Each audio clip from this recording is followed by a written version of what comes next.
Il y a 3 ans, il m'a regardé et a dit que je ne correspondais pas au profil recherché. Aujourd'hui, ma signature détermine s'il garde son emploi. J'avais 52 ans quand je suis entré dans cette salle d'entretien. Un CV impeccable, 20 ans d'expérience, des recommandations de poids. Mais il a à peine jeté un coup d'œil à mon dossier. Son regard a scruté ma peau, mes cheveux, mon nom de famille, et quelque chose a changé sur son visage. Un sourire excessivement poli. Ce genre de politesse qui masque le mépris. Il a croisé les bras, s'est adossé à son fauteuil de direction en cuir et a déclaré que le poste recherchait quelqu'un qui corresponde mieux à la culture de l'entreprise. Correspondance culturelle. Une façon détournée de dire « Vous n'avez rien à faire ici ». J'ai quitté cet immeuble aux façades de verre, accablé par l'humiliation. Je n'ai pas pleuré dans l'ascenseur. Je n'ai pas pleuré sur le parking. J'ai gardé cette douleur comme on garde une graine. Car certaines choses ne germent que dans l'obscurité. J'ai passé les mois suivants à envoyer des CV, à essuyer non sur non, à voir des portes se fermer avant même que je n'ai franchi le seuil. Chaque refus portait la même signification sous-jacente, invisible. Mon profil était trop parfait, mon apparence trop inadaptée. Trop vieille. Trop noire. Trop dérangeante pour des milieux où seuls certains visages, certaines voix, certains parcours trouvent leur place. Mais j'avais quelque chose qu'ils n'attendaient pas. Des décennies de silence m'avaient appris à observer, à étudier, à comprendre les rouages du jeu, même quand les règles ne sont pas écrites. Pendant qu'ils me sous-estimaient, j'apprenais à déceler leurs faiblesses. Chaque porte fermée était une leçon, elle m'indiquait où chercher les failles du système. 1 an plus tard, j'ai fondé mon propre cabinet de conseil. Petit au début. Juste moi, un ordinateur portable et une liste de contacts qui faisaient confiance à mon travail, indépendamment de ma couleur de peau. Les clients ont commencé à affluer. Les projets se sont multipliés. Ma réputation s'est discrètement répandue dans les mêmes milieux qui m'avaient rejeté. Je n'avais pas besoin de clamer haut et fort ma valeur. Mes résultats parlaient d'eux-mêmes. 2 ans s'étaient écoulés. Mon entreprise n'était plus une petite structure. Des contrats plus importants. Une équipe qui s'agrandissait. Et puis, une offre allait tout changer, un rachat. Une grande entreprise voulait acquérir mon cabinet de conseil. Son nom. Cette même entreprise de verre miroir qui m'avait refusé. Croyez-vous à la justice poétique ou simplement au hasard? Quand j'ai reçu l'invitation à la réunion de négociation, j'ai vu son nom sur la liste des participants. Directeur des opérations, maintenant. L'homme qui décidait de mon sort en un regard. Il serait là. De l'autre côté de la table. Je suis entré dans ce même immeuble 3 ans plus tard. Même hall d'accueil en marbre froid. Même ascenseur vitré. Mais cette fois, je ne demandais rien. On me courtisait. Ils avaient besoin de moi. Ils avaient besoin de mon entreprise, de mon expertise, de ma signature sur un contrat de plusieurs millions de dollars. La porte de la salle de réunion s'ouvrit. Et il était là. La reconnaissance illumina son visage comme un éclair. Je vis ses yeux s'écarquiller légèrement. Je vis ses joues se décolorer. Il me l'avait rappelé. Et pour la première fois en 3 ans, je souris. Car cette fois-ci, c'était moi qui décidais qui avait le profil adéquat. Et il allait découvrir ce que signifie être jugé sans même avoir ouvert la bouche. Il m'a reconnu. Cela suffisait. Ce n'était pas seulement son air surpris. C'était aussi la façon dont ses épaules se sont voûtées, comme si son corps avait pressenti, avant même son esprit, que quelque chose avait changé. Il me tendit la main pour me saluer, mais hésita une fraction de seconde. Cette pose infime qui en dit long. Je lui serrai la main fermement. Je ne fis pas un grand sourire. Je ne laissai rien paraître de ma colère. Je m'assis simplement en bout de table, là où prennent place ceux qui mènent la conversation. Avez-vous déjà vécu un moment comme celui-ci? Quand le passé et le présent se heurtent dans la même pièce, et que vous réalisez que cette fois, c'est vous qui choisissez ce qui va se passer. La réunion commença. Présentations officielles. Des chiffres projetés sur l'écran. Ils voulaient mon entreprise car j'avais bâti quelque chose qui leur manquait. Une crédibilité auprès de clients exigeants, prêts à tout pour atteindre l'excellence, et non de vaines promesses de diversité. Mes services de conseil permettaient de résoudre les problèmes engendrés par des entreprises comme la leur. Ironique, non? Ils m'avaient refusé car mon profil ne correspondait pas, mais maintenant, ils avaient besoin de mon expertise pour réparer les dégâts causés par des profils inadaptés. Je les ai écoutés parler. Graphique. Projection. Synergie. De jolis mots qui tentaient de masquer la vérité. Ils étaient désespérés. L'entreprise perdait ses meilleurs talents, ses contrats, et faisait face à des poursuites pour discrimination. Et moi, la femme qui ne correspondait pas à leur culture, j'étais leur solution. Il a tenté à plusieurs reprises de mener la conversation. Il posait des questions techniques, cherchant à reprendre le contrôle qu'il avait toujours dans ce contexte. Mais à chaque fois qu'il prenait la parole, un membre de mon équipe répondait avec des données irréfutables. À chaque fois qu'il essayait de remettre en question nos méthodes, je me contentais de sourire et de lui demander de préciser sa préoccupation. Et il en était incapable. Car au fond, il savait qu'il jouait un jeu que je maîtrisais mieux que lui. Il y a quelque chose de profondément libérateur à réaliser qu'on n'a pas besoin de crier pour se faire entendre. On n'a rien à prouver quand les résultats parlent d'eux-mêmes. Pendant des années, on a appris aux femmes comme moi à demander la permission, à se contenter des miettes, à accepter moins parce qu'on était censé être reconnaissante d'être là. Mais quand on construit sa propre table, on décide qui s'y assoit. Entre deux pauses pendant la réunion, il tenta d'engager la conversation. Café à la main, ton trop désinvolte. Il me demanda comment j'en étais arrivé là, comme s'il était sincèrement curieux. Comme si ce n'était pas lui qui avait essayé de m'en dissuader. Je répondis poliment. Je lui expliquai qu'après cet entretien, j'avais décidé de ne plus jamais dépendre de l'autorisation de quelqu'un d'autre pour exister professionnellement. Que j'avais bâti quelque chose à partir de rien parce que je croyais en ma valeur, même quand personne d'autre n'y croyait. Il déglutit difficilement. Il parla de « processus de sélection complexe » et de « décision difficile ». Des excuses déguisées en explications. Je me contentais d'acquiescer. Je n'avais pas besoin de ces excuses. J'avais besoin de sa signature sur un contrat qui me donnerait le contrôle de l'avenir de l'entreprise. C'est pourquoi tant de personnes choisissent de rester ici, au fil des révélations. Car des histoires comme celle-ci ne relèvent pas d'une vengeance gratuite. Elles parlent de dignité retrouvée. De la compréhension que le système qui vous rejette un jour pourrait bien devoir s'incliner devant vous le lendemain, si vous faites preuve de patience et de stratégie. La réunion s'est terminée par des poignées de main et des promesses de poursuivre les discussions. Mais je savais ce qui allait suivre. Il reviendrait. Il ferait une proposition. Et je devrais décider de l'accepter ou de les laisser se débrouiller seuls. Car le vrai pouvoir ne consiste pas à détruire celui qui vous a blessé. Il consiste à avoir le choix de pardonner ou non, en sachant que cette fois-ci, c'est vous qui décidez. J'ai quitté cet immeuble de verre et me suis retourné une dernière fois. Même façade. Même reflet déformé dans les vitres miroitantes. Mais je n'étais plus la femme qui était partie 3 ans auparavant. J'étais devenu quelqu'un qu'il devait désormais respecter, ne serait-ce que par intérêt personnel. Et ce n'était que le début de ce qui allait suivre. Les jours suivants, je n'arrêtais pas de repenser à ce moment. Non pas par satisfaction de le voir mal à l'aise, mais parce que j'ai réalisé quelque chose qui m'effrayait. Je portais encore la douleur de ce rejet comme un fardeau. 3 ans plus tard, accomplie, forte et influente. Et pourtant, une partie de moi souhaitait qu'il ressente ne serait-ce qu'un infime fragment de ce que j'avais éprouvé ce jour-là. Cela m'a amené à me demander qui j'étais vraiment. Je suis retourné au bureau et j'ai analysé en détail la proposition de rachat. Mon équipe était enthousiaste. C'était une opportunité de croissance exponentielle. Des ressources, une portée accrue, tout ce qu'une start-up pouvait désirer. Mais je savais qu'accepter impliquait bien plus que de signer des papiers. Cela signifiait travailler avec lui, être rattaché à la même structure qui m'avait licencié, et revêtir l'uniforme invisible d'une culture qui n'était absolument pas faite pour moi.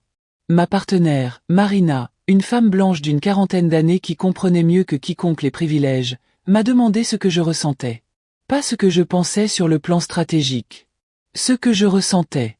J'ai dit la vérité. Colère. Satisfaction.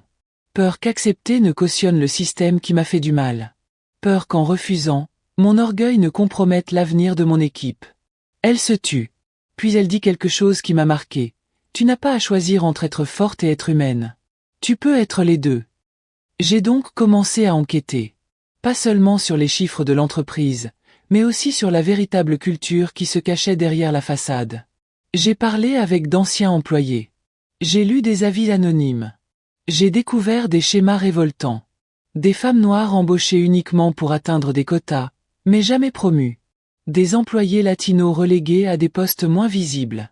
Des asiatiques stéréotypés dans des rôles techniques. Et quand quelqu'un se plaignait, il était immédiatement catalogué comme problématique. Il ne faisait pas exception. Il était le produit parfait de cette machine. L'une des femmes à qui j'ai parlé, Clarisse, y avait été assistante de direction pendant 7 ans.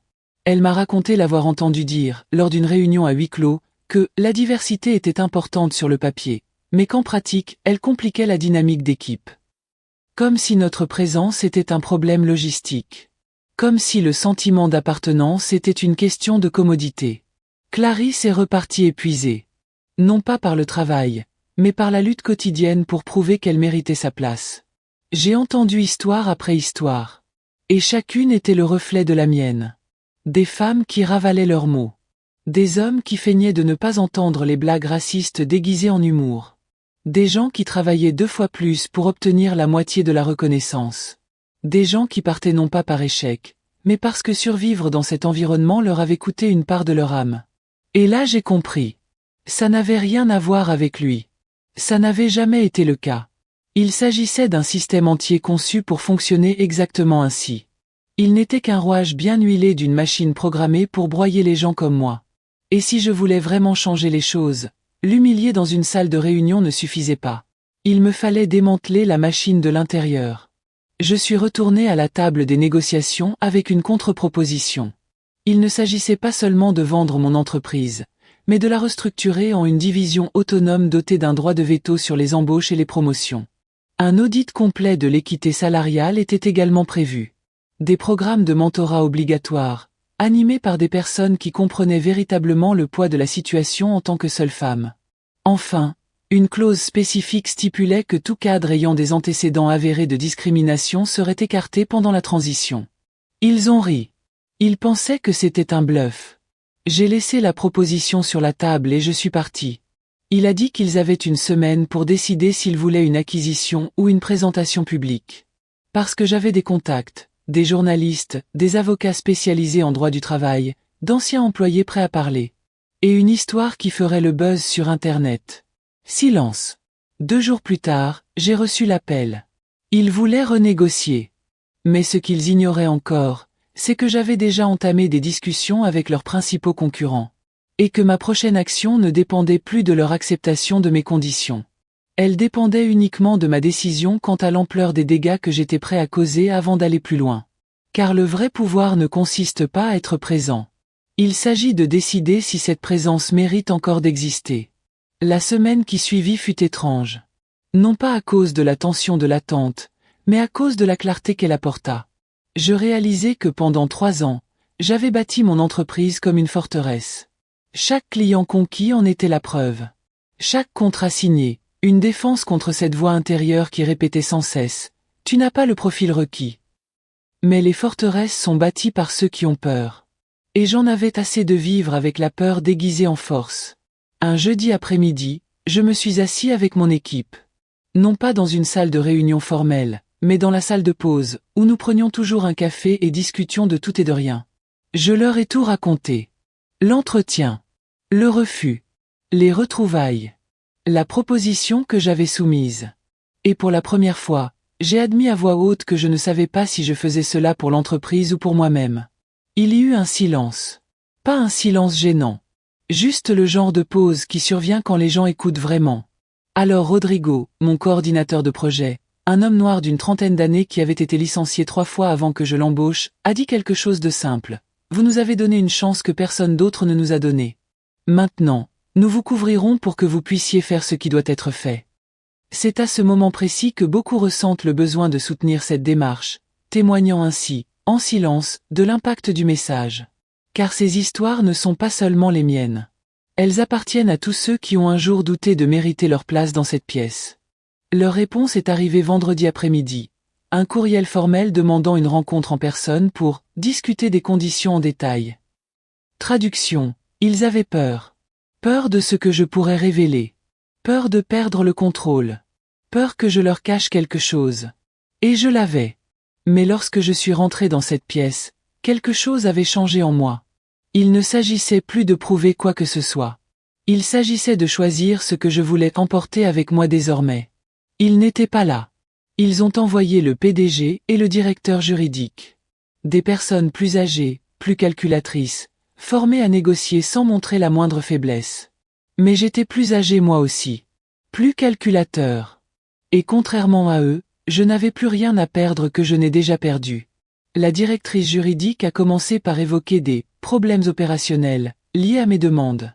Elle a expliqué que des restructurations de cette ampleur prendraient du temps, que les procédures devaient être respectées et que j'étais, selon ses propres termes, un peu inflexible. Inflexible. Le mot qu'on utilise toujours quand une femme sait ce qu'elle veut. Je l'ai laissé terminer. Puis j'ai ouvert mon dossier et posé sur la table des copies de conversations internes que d'anciens employés m'avaient confiées. Des courriels où des responsables discutaient ouvertement de la manière d'éliminer les candidats problématiques. Des messages WhatsApp se moquant des accents.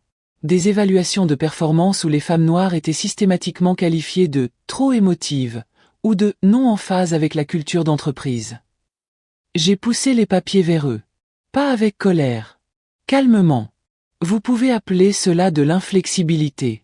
Moi, j'appelle ça un refus de négocier avec ceux qui considèrent la dignité comme un privilège. Le PDG ajusta ses lunettes. Le directeur juridique examina les documents comme s'il s'agissait de pièges explosifs. Et peut-être l'était-il. Car la vérité est toujours dangereuse pour ceux qui ont bâti des empires sur des mensonges. Puis il a fait quelque chose d'inattendu. Il m'a demandé ce que je voulais vraiment. Pas d'un point de vue stratégique. En tant que personne. Ce que je voulais au-delà de les démasquer, au-delà de la victoire, au-delà de prouver que j'avais raison. Et je ne savais pas quoi répondre immédiatement. Car la vérité, c'est que la vengeance est facile. On la planifie, on l'exécute, on voit son ennemi tomber. Mais après, quand le silence revient et qu'on réalise que détruire celui qui nous a fait du mal n'efface pas la douleur, cela ne fait que déplacer le fardeau. J'ai pris une profonde inspiration. J'ai regardé ces gens de l'autre côté de la table. Des gens qui, sans doute, n'avaient jamais eu à prouver leur valeur. Des gens qui avaient hérité de postes où une place leur était déjà assurée. Et j'ai compris que ma colère ne s'adressait pas seulement à eux. Elle s'adressait au système qui les avait créés. Et les systèmes ne s'effondrent pas par vengeance. Ils s'effondrent par un changement durable. Alors j'ai dit la seule chose qui me semblait sensée à ce moment-là. Je veux que vous l'admettiez. Pas à moi. À tous ceux qui sont repartis d'ici dévastés, persuadés que le problème venait d'eux. Admettez que cette entreprise a échoué. Et donnez-moi les moyens de la redresser, ou assister à son effondrement public. Le choix vous appartient. Ils ont demandé un délai. Je leur ai accordé 24 heures. Et tandis que j'attendais leur réponse, je me suis rendu compte que leur décision n'avait plus d'importance. Car j'avais déjà retrouvé bien plus qu'une entreprise ou un contrat, la certitude que ma valeur n'avait jamais dépendu de leur approbation. Mais ce qui s'est passé après cette réunion allait tout changer d'une manière que je n'aurais jamais pu prédire. 24 heures, c'est une éternité quand on attend que quelqu'un décide de reconnaître notre humanité ou de continuer à faire comme si nous n'avions aucune importance. J'ai passé cette nuit-là éveillé. Sans rien planifier. Sans remanier mes arguments. Juste à regarder par la fenêtre de mon appartement, à observer les lumières de la ville s'allumer et s'éteindre comme si de rien n'était. Et peut-être que ça n'avait aucune importance. Aux yeux du monde extérieur, je n'étais qu'une femme d'affaires parmi d'autres, en pleine négociation de contrat. Mais pour moi, c'était la fin d'un cycle qui avait commencé le jour où j'avais compris que ma peau était un obstacle avant même que j'aie ouvert la bouche. Je me suis souvenu de ma mère. Elle a travaillé 30 ans comme infirmière dans un hôpital où elle n'a jamais été promue.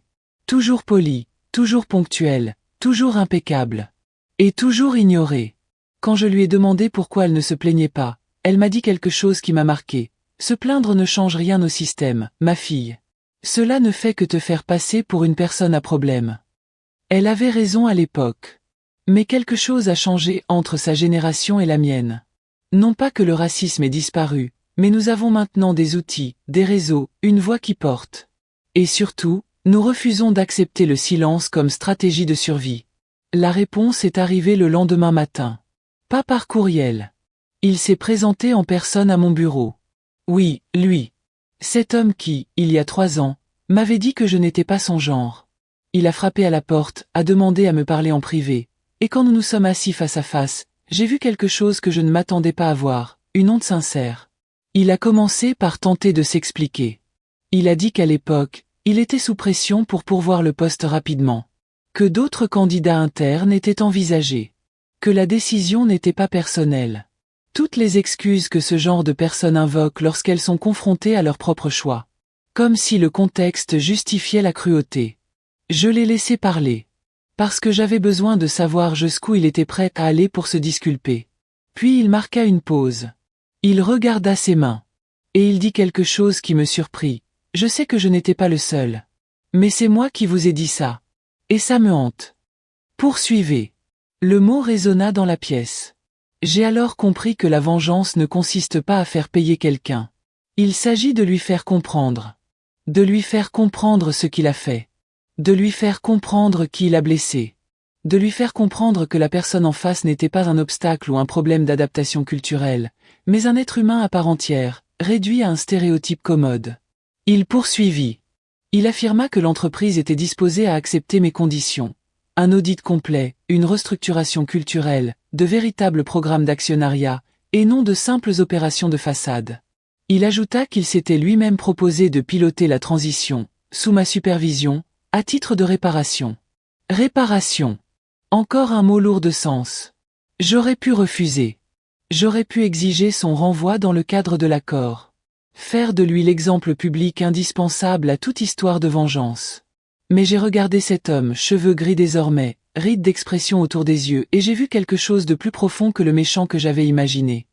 J'ai vu quelqu'un qui répétait sans doute des schémas appris sans les remettre en question. Quelqu'un qui ne s'était jamais soucié du poids de ses paroles, car il n'avait jamais eu à porter celui des paroles d'autrui. Quelqu'un qu'on forçait enfin à se regarder en face et à ne pas s'aimer.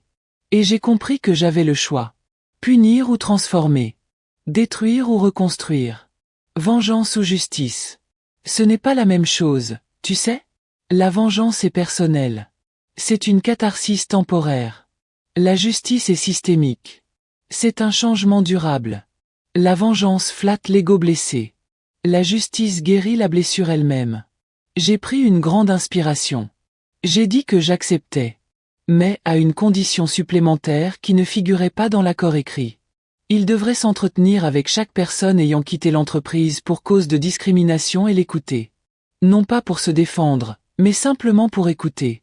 Pour être témoin de la souffrance que lui et des gens comme lui avaient infligée par des années de décisions impersonnelles. Il a accepté. Et à ce moment-là, quelque chose a changé. Nous n'étions plus ennemis. Nous étions deux personnes qui essayaient de réparer quelque chose que nous n'avions pas créé seuls, mais que nous avions tous deux perpétué de différentes manières. Nous avons signé l'accord une semaine plus tard. Sans cérémonie. Sans photographe. Juste des papiers, des stylos et le poids silencieux d'une promesse. Il faut que ça change. Mais ce que j'ai découvert une fois la peinture sèche m'a fait tout remettre en question. 2 semaines après avoir signé, j'ai reçu une enveloppe. Pas une enveloppe numérique. Une vraie enveloppe en papier, livrée par la poste, avec mon nom écrit à la main d'une écriture tremblante. À l'intérieur, une lettre de 6 pages et une vieille photo. La lettre provenait d'une femme nommée Dorothy. Âgée de 73 ans, elle avait travaillé comme secrétaire de direction dans la même entreprise pendant 22 ans, de 1985 à 2007. Noire, divorcée, elle était mère de 3 enfants qu'elle avait élevés seule avec un salaire qui n'avait jamais augmenté, malgré les nombreuses heures supplémentaires qu'elle effectuait. Elle m'a écrit qu'elle avait vu mon nom dans les journaux lors de l'annonce de l'accord. Qu'elle avait lu les articles sur la restructuration culturelle, les audits d'équité, les promesses de changement. Et qu'elle ressentait le besoin de me dire quelque chose que personne d'autre ne savait. En 1999, Dorothy avait été présélectionnée pour une promotion, responsable administrative. La première femme noire de l'histoire de l'entreprise à être si près d'obtenir ce poste. Elle a franchi toutes les étapes, entretien, évaluation, recommandation. Même le PDG de l'époque avait salué son dévouement. À la veille de l'annonce officielle, ils l'ont convoquée dans une pièce. 3 hommes blancs en costume. Ils ont évoqué des inquiétudes quant à la réaction de l'équipe. Qu'il serait peut-être préférable d'attendre un moment plus opportun. Que ce n'était rien de personnel, juste une question de stratégie. Elle a accepté. Parce qu'on était en 1999 et que les femmes noires ne remettaient pas en question ces choses-là sans tout risquer. Elle a continué à travailler. Elle a continué à être irréprochable. Et on ne lui a plus jamais proposé de promotion. 20 ans plus tard, elle prit sa retraite avec le même titre qu'à son entrée en fonction. La photo sur l'enveloppe montrait Dorothy en 1999. Jeune, souriante, tenant un dossier de documents, posant à côté d'un panneau indiquant « Siège social ». Elle semblait si pleine d'espoir sur cette photo que c'en était douloureux à regarder. À la fin de sa lettre, elle écrivait « J'ai lu votre histoire et je me suis dit que peut-être les choses allaient enfin changer. Mais je me suis aussi demandé combien de Dorothy attendent encore leur tour depuis des décennies. Et si ce changement arrive trop tard pour elle, comme il est arrivé trop tard pour moi ? J'ai conservé la lettre. Je l'ai relue 3 fois. Et j'ai réalisé quelque chose qui m'a effrayé. J'étais tellement concentré sur la construction de l'avenir que j'avais oublié d'honorer le passé. Dorothy n'était pas l'exception. Elle était la règle. Combien de femmes comme elle ont fait fonctionner cette entreprise dans l'ombre, invisible, remplaçable, jetable ? Combien ont maintenu la structure à flot pendant que des hommes ordinaires accédaient à des bureaux avec vue ? J'ai convoqué une réunion extraordinaire avec le conseil d'administration. J'ai apporté la lettre. Je l'ai lue à haute voix, chaque mot, chaque pause, chaque blessure à vif. Quand j'ai eu fini, le silence était assourdissant. J'ai donc exigé quelque chose qui ne figurait pas dans le contrat initial. Un programme de réparation historique. Pas symbolique, mais bien réel. Il fallait identifier toutes les employés noirs ayant travaillé dans l'entreprise entre 1980 et 2010 et n'ayant jamais bénéficié d'une promotion malgré leur qualification, examiner leurs dossiers, leur offrir une compensation financière et présenter des excuses publiques. La résistance fut immédiate. Cela crée un dangereux précédent juridique, déclara le directeur juridique. Cela pourrait coûter des millions, estima le directeur financier. Certaines de ces femmes sont déjà décédées, fit remarquer quelqu'un, comme si la mort effaçait toute dette morale. Je les ai laissées parler. Puis j'ai posé une question simple. Vous avez bâti cette entreprise sur le dos de qui ? Et maintenant que vous faites des bénéfices, vous pensez ne rien devoir à ceux qui ont porté le fardeau ? Personne n'a répondu. Lui, l'homme qui m'avait éconduit 3 ans auparavant et qui menait désormais la transition, se leva. Il déclara soutenir pleinement la proposition. Selon lui, si l'entreprise souhaitait réellement changer, elle devait comprendre que le changement sans réparation n'était que du marketing. Je ne m'y attendais pas. Et c'est peut-être là l'aspect le plus complexe de la justice. Parfois, ceux qui vous ont fait du mal peuvent devenir vos alliés. Non pas par une soudaine bonté, mais parce qu'ils ont enfin compris que le système qui les a favorisés les a aussi corrompus. Le vote était serré. Mais il a été adopté. 3 mois plus tard, nous avons organisé une réunion. Pas une réunion d'entreprise. Une réunion intime. Nous avons invité tous les anciens employés que nous avons pu retrouver. Dorothy était là. Assise au premier rang, vêtue d'une robe bleu clair, les mains jointes sur les genoux. Lorsque le PDG est monté sur scène et a présenté ses excuses, non pas des excuses vides de sens pour des raisons de relations publiques, mais une véritable reconnaissance de l'échec institutionnel, j'ai vu des larmes couler sur le visage de Dorothy. Puis elle est venue me parler. Elle m'a pris les mains. Elle a dit qu'elle n'avait jamais imaginé vivre assez longtemps pour voir ce jour. Qu'elle avait perdu espoir que quelqu'un se soucie d'elle. Et j'ai réalisé une chose terrible. Ma victoire personnelle n'avait de sens que si elle ouvrait la voie aux Dorothy qui m'avaient précédée et à celles qui me suivraient. Autrement, je n'étais qu'une exception de plus confirmant la règle. Mais ce soir-là, en rentrant chez moi et en me regardant dans le miroir, j'ai vu quelque chose de différent. Je n'étais plus la femme éconduite d'il y a 3 ans. Ni la femme d'affaires prospère qui avait obtenu un accord à l'amiable. J'étais devenu quelqu'un qui avait compris que la justice ne consiste pas à gagner, mais à faire en sorte que personne d'autre n'ait à mener le même combat. Mais le prix de cette leçon restait à venir. 6 mois après l'incident avec Dorothy et les autres anciens employés, j'ai commencé à remarquer des failles. Non pas dans la structure de l'accord, mais dans les personnes. La résistance était silencieuse, mais bien réelle. Des cadres qui avaient publiquement approuvé les changements ont commencé à les saboter discrètement.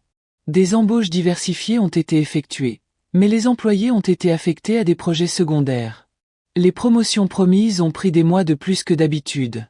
Les réunions importantes se tenaient à des horaires convenant uniquement à un petit nombre de personnes. Des micro-agressions. Toujours des micro-agressions. Mon équipe a commencé à signaler des choses.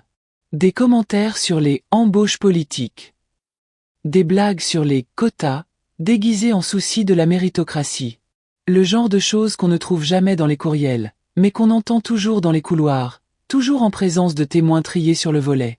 Et lui, l'homme censé mener la transition, a commencé à manquer les réunions. Toujours avec des excuses plausibles, voyages, urgences, obligations incontournables. Mais le constat était clair. Quand il fallait prendre des décisions difficiles, il était aux abonnés absents. Je l'ai confronté un jeudi après-midi. Sans rendez-vous. Je suis entré dans son bureau et j'ai fermé la porte.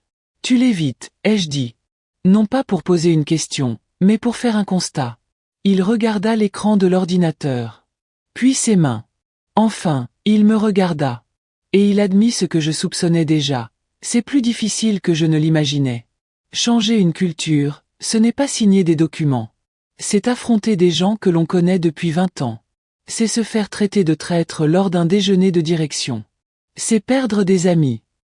Les amitiés. Comme si le confort social valait plus que la justice. J'ai répondu lentement, en choisissant chaque mot avec soin. J'ai perdu bien plus que des amitiés quand j'ai été rejeté. J'ai perdu confiance en moi. J'ai perdu des années. J'ai perdu des morceaux de moi-même à essayer de prouver que je méritais d'être dans des endroits où ma présence était considérée comme une faveur. Et vous me dites d'abandonner parce que c'est socialement gênant? Il n'a pas répondu. Il a simplement détourné le regard. J'ai quitté cette pièce en sachant qu'il me fallait une autre stratégie. Car le changement ne se produit pas en attendant que celui qui a causé le problème devienne le héros de la solution. Le changement survient lorsqu'on bâtit des structures qui ne dépendent pas de la bonne volonté. J'ai donc mis sur pied ce que j'ai appelé en interne le conseil de surveillance. Non officiel. Il ne figurait pas dans l'organigramme. Il s'agissait simplement d'un groupe diversifié d'employés noirs, latinos, asiatiques, LGBTQ+, personnes handicapées qui se réunissaient toutes les 2 semaines pour recenser les résistances, documenter les incidents et proposer des solutions. Nous n'avons pas demandé la permission. Nous avons simplement commencé à agir. Lorsqu'un responsable affectait systématiquement des personnes noires à des projets peu visibles, nous les réaffections en fournissant une justification technique irréprochable. Lorsque des promotions étaient retardées sans raison apparente, nous saisissions le conseil d'administration en y apportant des données comparatives. Lorsque des plaisanteries étaient proférées, nous les documentions, constituions des dossiers et établissions des normes incontestables. Ce n'était pas la guerre. C'était une partie d'échec. Et lentement, très lentement, la culture a commencé à changer véritablement. Non pas parce que les gens sont devenus meilleurs du jour au lendemain, mais parce que le coût de la perpétuation de la discrimination est devenu supérieur au confort du maintien du statu quo. Mais cela a engendré un autre problème. On m'a traité de radical, d'extrémiste, de quelqu'un qui allait trop loin. Des commentaires anonymes sur l'intranet affirmaient que je semais un climat de peur, que plus personne ne pouvait s'exprimer sans être mis au ban. Annulé. Le mot préféré de ceux qui ont toujours pu dire tout ce qu'ils voulaient sans conséquence et qui doivent maintenant réfléchir avant d'ouvrir la bouche. Il y a même eu des menaces. Pas des menaces explicites, mais plutôt des messages véhiculés par des tiers. Attention, vous vous faites de puissants ennemis. Certains actionnaires sont inquiets. Et vous savez ce que je me suis dit? Que si ma présence dérange autant, c'est que je suis exactement à ma place. Car le confort est un privilège pour ceux qui n'ont jamais eu à se battre pour trouver leur place. J'aimerais savoir quelque chose. Avez-vous déjà rencontré ce genre de résistance en essayant de changer les choses? Ce sentiment de solitude même entouré de monde? N'hésitez pas à commenter ci-dessous, car ces histoires méritent d'être racontées. Le tournant s'est produit là où je ne l'attendais pas, lors d'une assemblée générale trimestrielle des actionnaires. Lui oui, le même homme a demandé la parole. Et à ma plus grande surprise, il a utilisé ces 15 minutes pour faire quelque chose que je n'aurais jamais imaginé. Il a reconnu publiquement son échec. Il a admis avoir accepté de mener la transition en pensant que ce serait facile, mais avoir découvert que le véritable changement exigeait un courage qui lui faisait défaut. Puis il a démissionné. Non pas de son poste, mais de la direction du programme d'équité. Il a expliqué que ce programme devait être dirigé par quelqu'un qui comprenait véritablement l'importance de cette lutte. Et il m'a proposé d'en prendre officiellement la relève, non pas en tant que consultante externe, mais en tant que vice-présidente à la culture et à l'équité. Un silence total régnait dans la salle. Puis, des applaudissements. Pas unanimes, certes, mais suffisants. J'ai accepté. Non pas parce que je pensais que ce serait facile, mais parce que j'ai enfin compris que ma vengeance ne consistait pas à détruire ceux qui m'avaient rejeté. Il s'agissait de bâtir un lieu où plus personne ne serait rejeté injustement. Mais accepter cette position impliquait de renoncer à quelque chose dont j'ignorais même l'existence. Renoncer à mon entreprise. C'était la condition tacite. Devenir vice-présidente à temps plein en charge de la culture et de l'équité impliquait de vendre mon cabinet de conseil ou de le céder entièrement à mon associé. L'entreprise que j'avais bâtie de toutes pièces. La forteresse que j'avais érigée brique par brique après avoir essuyé un refus. Mon refuge. La preuve vivante qu'il s'était trompé à mon sujet. Et maintenant, accepter ce poste signifiait la laisser partir. J'ai passé des nuits blanches à me questionner. Marina, ma partenaire, disait qu'elle accepterait volontiers toutes les responsabilités. Que l'entreprise était solide. Que je méritais cette opportunité. Mais il ne s'agissait pas de la mériter. Il s'agissait d'identité. Qui serais-je sans cette entreprise? Sans cette carte de visite où il était écrit « Fondateur et PDG » ? Sans ce bouclier qui me protégeait de la dépendance à la validation de quiconque? Mon thérapeute, oui, j'en avais un, car personne ne traverse tout ce parcours sans aide professionnelle, m'a posé une question qui m'a blessé. Avez-vous créé cette entreprise par amour du travail ou par peur d'être à nouveau rejetée? Je suis restée silencieuse pendant de longues minutes. Car la réponse était les deux. Et reconnaître cela revenait à admettre qu'une partie de ma force provenait de la même source que ma douleur. J'ai décidé d'accepter. J'ai vendu ma part à Marina à un prix équitable. J'ai pleuré en signant les papiers. Non pas par regret, mais par chagrin.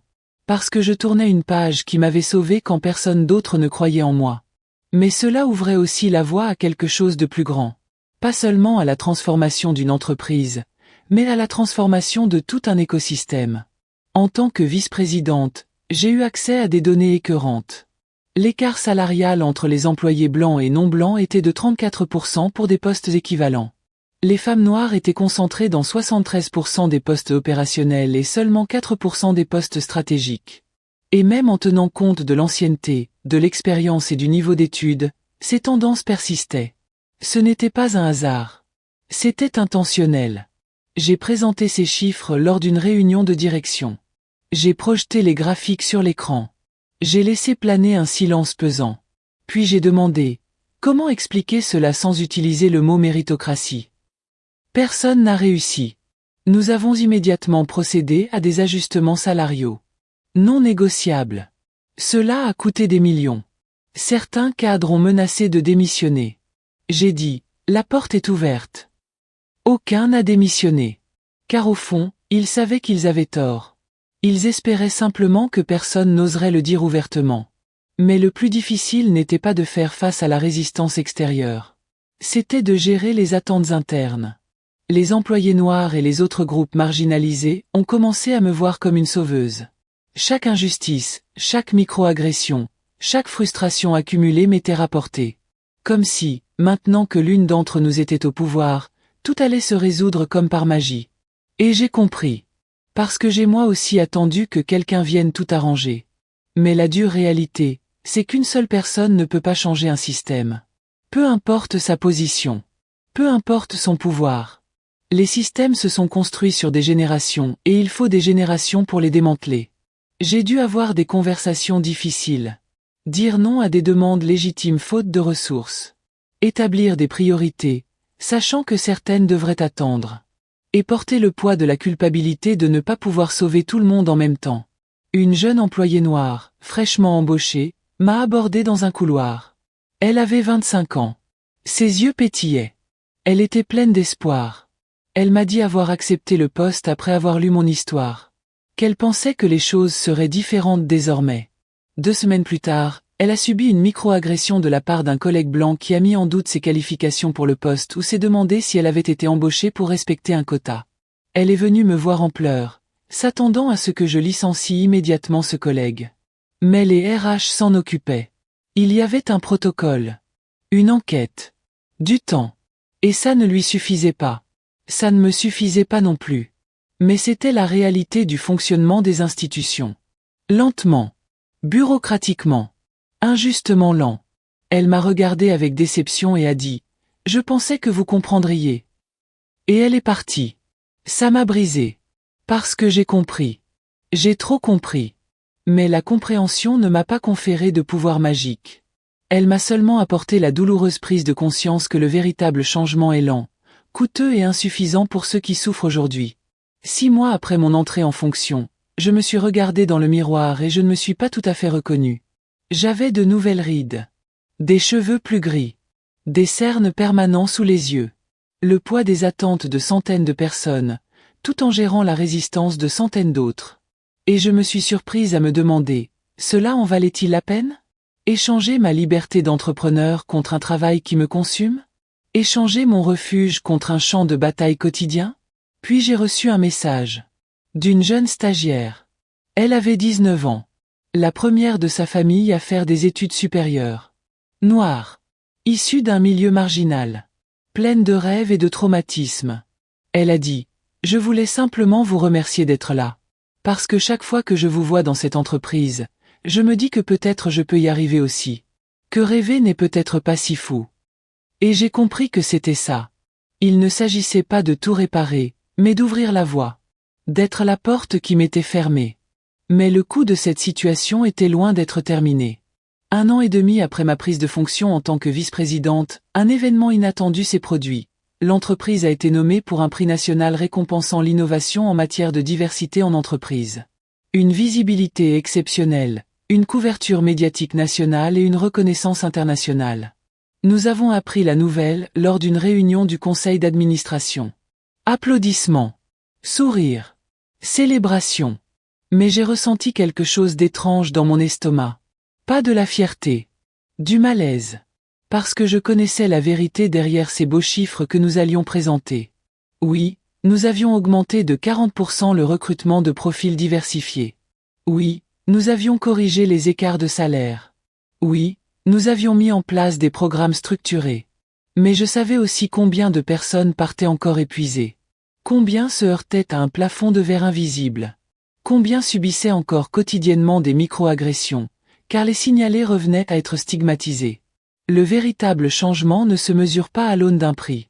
Il n'y a pas de cérémonie de gala. Il n'y a pas de trophée. La veille de l'événement, Dorothy m'a appelé. Oui, la même Dorothy que celle de la lettre. Elle était devenue une sorte de mentor discret pour moi. Elle appelait de temps en temps, juste pour prendre de mes nouvelles. Pas pour le travail. Pour prendre de mes nouvelles. Elle a remarqué quelque chose dans ma voix. Elle m'a demandé ce qui n'allait pas. J'ai parlé du prix. Du sentiment de participer à une mise en scène d'entreprise. De la crainte que nous célébrions le progrès alors que les structures profondes restaient intactes. Dorothy resta silencieuse un instant. Puis elle dit, « Ma fille, connais-tu la différence entre toi et eux? Tu as peur de tromper les gens. Eux, ils n'ont jamais eu cette peur, car tromper ne leur a jamais posé de problème. » Il marqua une pause. Il prit une profonde inspiration. Accepte ce prix. Pas pour elle. Pour chaque jeune fille noire qui verra ta photo dans le journal et se dira que c'est peut-être possible. Parce que la représentation compte, même imparfaite. Je suis allé à l'événement. Je suis monté sur scène. J'ai reçu le lourd trophée en verre. J'ai remercié tout le monde. J'ai souri aux photographes. Et quand ce fut mon tour de parler, je me suis écarté du discours que j'avais préparé. J'ai dit que ce prix ne m'appartenait pas. Il revenait à Dorothy et à toutes les femmes qui, sans reconnaissance, ont porté les entreprises à bout de bras. Il revenait à celles et ceux qui, encore au quotidien, luttent contre des systèmes qui privilégient une diversité de façade à un changement structurel. C'était un rappel que le progrès n'est pas une destination, mais un chemin. Et un chemin ne s'achève pas par un trophée. Le silence qui régnait dans l'auditorium était pesant. Ce n'était pas le discours attendu. Ce n'était pas une célébration pure et simple. C'était une sincérité à vif. Plus tard, en coulisses, une cadre d'une autre entreprise m'a abordé. Blanche. La cinquantaine. Les yeux fatigués. Elle m'a dit, « Merci de dire ça. Mon entreprise aussi fait du spectacle. De beaux chiffres. 0 changement réel. » Et je ne savais pas comment le dire sans paraître ingrate. Nous avons échangé nos coordonnées. Nous avons commencé à discuter. Et j'ai découvert que je n'étais pas seule. D'autres personnes, dans d'autres entreprises, étaient confrontées aux mêmes difficultés. Elles tentaient de changer les systèmes de l'intérieur, tandis que ces mêmes systèmes cherchaient à les contrôler. Nous avons formé un réseau informel. Sans nom officiel. Sans structure hiérarchique. On échangeait simplement des messages. On partageait nos stratégies. On se confiait à 3 heures du matin quand la pression devenait insupportable. Et lentement, Très lentement, nous avons commencé à comprendre quelque chose. Le problème n'était ni l'entreprise A ni l'entreprise B. C'était le modèle tout entier. La logique capitaliste qui considère la diversité comme un indicateur de performance, et non comme une valeur fondamentale.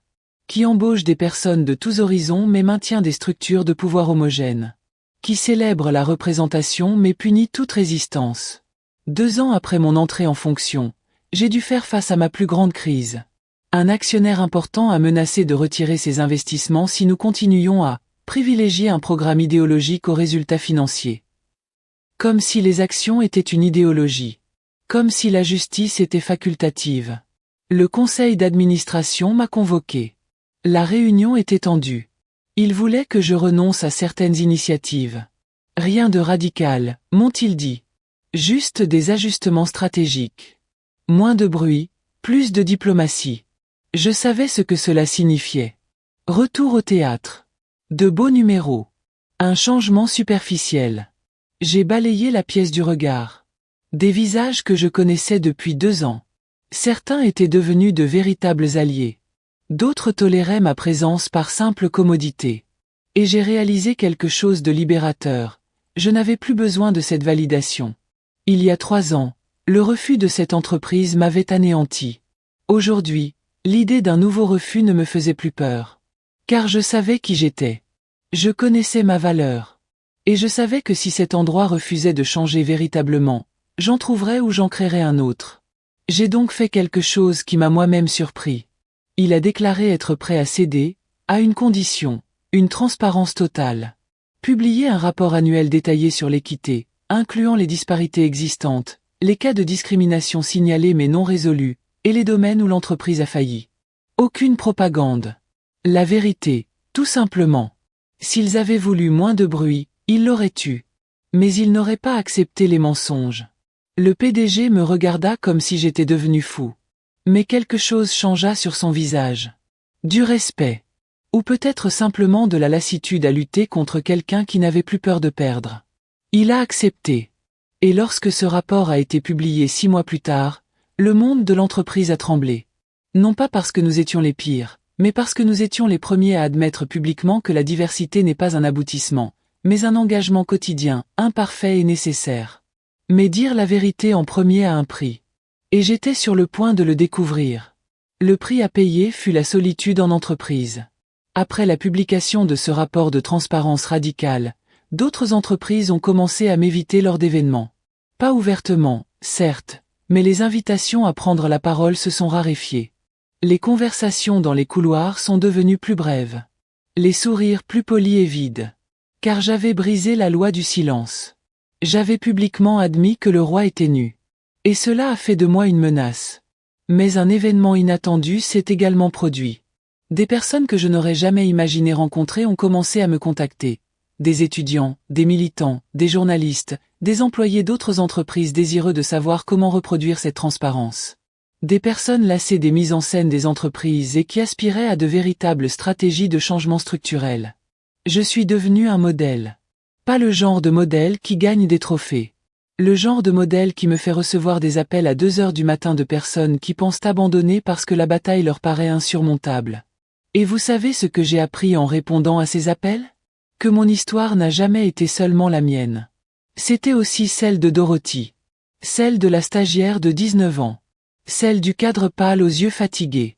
Celle de tous ceux qui, un jour, ont été jugés selon des critères invisibles et qui ont décidé de ne plus l'accepter. 3 ans après ce premier refus, je ne me contentais pas d'approuver son salaire. Je repensais le système qui avait permis ce refus. En réalité, il y travaillait toujours. Pas à un poste de direction. Il avait demandé à être réaffecté à un poste technique, loin de toute gestion d'équipe. Il expliquait avoir besoin de réapprendre à considérer les gens comme des personnes, et non comme de simples profils. J'ai respecté sa décision. Car mon but n'était pas de punir, mais de transformer. Un jour, 3 ans et demi après le début de tout, je l'ai croisé dans l'ascenseur. Seul. Un silence pesant s'est installé entre nous. Il baissa les yeux. Puis il me regarda. Et il dit simplement, « Merci ». Je n'ai pas compris tout de suite. Merci pourquoi? De ne pas l'avoir détruit? De lui avoir donné une seconde chance? Il poursuivit, d'une voix basse. Pour m'avoir forcé à voir. J'ai passé 50 ans de ma vie à croire que j'étais une bonne personne parce que je n'avais jamais été ouvertement cruel. Mais vous m'avez montré que l'omission blesse aussi. Que le confort est aussi une forme de violence. Les portes de l'ascenseur s'ouvrirent. Il sortit. Je restai là, à assimiler ces mots. Et j'ai compris que c'était la plus puissante des vengeances. Non pas détruire, mais transformer. Non pas faire taire, mais enseigner. Non pas punir, mais éclairer. Aujourd'hui, avec le recul, je vois un parcours que je n'avais jamais imaginé. Au départ, je cherchais simplement un emploi. J'ai fini par repenser des structures. J'ai commencé seul, essuyant des refus. J'ai fini par mener un mouvement. Mais le plus important dans cette histoire, ce n'est pas moi. Ce sont les personnes qui sont venues après. La jeune femme de 19 ans dirige aujourd'hui un projet stratégique. Dorothy a été honorée lors d'un événement interne, enfin reconnue pour des décennies de travail invisible. La cadre, le regard fatigué, a démissionné de son entreprise et est venue travailler avec moi, contribuant à étendre la transparence à d'autres organisations. Et cela m'a fait comprendre quelque chose de fondamental. Le pouvoir ne consiste pas à atteindre le sommet. Il s'agit de transformer ce sommet en tremplin pour ceux qui viennent après. Si cette histoire vous a touché si vous vous y êtes reconnu en à un moment ou un autre, laissez un « j'aime » ci-dessous. Aimez cette vidéo. Partagez-la avec quelqu'un qui a besoin de l'entendre. Car les histoires comme celle-ci ne prennent leur force que lorsqu'elles deviennent collectives. Et abonnez-vous à la chaîne, car il y a encore beaucoup d'histoires à raconter. Des histoires de personnes réelles qui ont transformé le rejet en révolution, la douleur en raison d'être, le silence en changement. Ma vengeance ne consistait pas à détruire la personne qui m'avait rejeté. Il s'agissait de bâtir un monde où un tel rejet ne pourrait plus se reproduire aussi facilement. Et c'est peut-être la seule vengeance qui vaille vraiment la peine, celle qui ne s'arrête pas à vous, mais qui commence ailleurs. Aujourd'hui, je ne suis plus cette femme de 52 ans qui a quitté un entretien d'embauche le cœur brisé. Je suis devenu quelqu'un qui a appris que la dignité ne se demande pas, elle se gagne. Le changement ne s'opère pas en attendant une autorisation. Il survient lorsqu'on décide que le coût de l'inaction est supérieur à celui de l'action. Et je vous laisse ceci, à vous qui êtes arrivés jusqu'ici, votre histoire ne s'arrête pas au rejet. Elle s'achève avec le choix que vous ferez ensuite. Vous pouvez laisser cette épreuve vous définir. Ou vous pouvez vous en servir comme carburant pour redéfinir le monde. J'ai choisi de me réinventer. Et 3 ans après qu'on m'ait dit que mon profil ne correspondait pas, j'ai prouvé que le problème n'avait jamais été mon profil, mais le leur. Car au final, le véritable gagnant n'était pas celui qui a signé le chèque, mais celui qui a changé le système qui détermine qui mérite de le signer.